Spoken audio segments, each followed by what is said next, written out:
qu'il y a d'assez formidable, c'est le désir de sentir à la fois que mon désir de faire ces costumes a été partagé avec le sien, que je les lui fasse.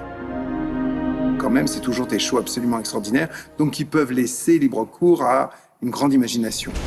Donc ça, c'est absolument génial. C'est pas du tout comme faire des collections de prêt-à-porter. Là, c'est liberté ouverte. Et avec elle, ça déménage quand même assez incroyablement.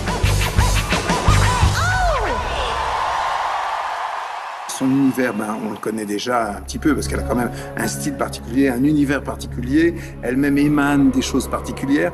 Donc c'est déjà une chose que je lui avais dit d'ailleurs que je trouvais vraiment très très bien, c'est que à son concert précédent, parce que même si je n'avais pas fait les costumes, j'allais voir quand même ce spectacle que j'adorais.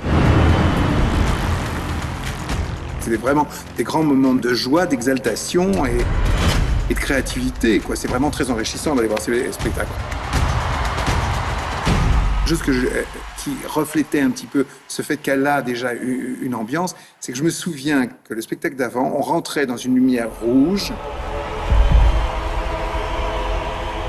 avec une musique qui avait été choisie. C'était dans son univers à elle, un peu gothique et très particulier.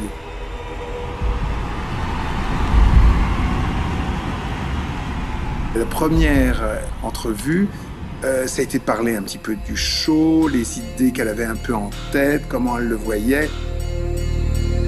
Déjà, avec quand même des idées, elle m'a montré un bouquin, des choses comme ça qu'elle aimait bien pour que je me fasse peu à peu un petit peu vers où elle allait. Et c'était plutôt intéressant parce que déjà, automatiquement, j'avais des idées qui venaient et des choses auxquelles j'avais pensé. Rien que la parole peut évoquer, et sa parole peut évoquer des idées et des images et des couleurs et des mouvements. Donc au départ, c'est assez nébuleux, quoi, un petit peu en ouverture d'esprit, de propositions, de suggestions et après de réalisation.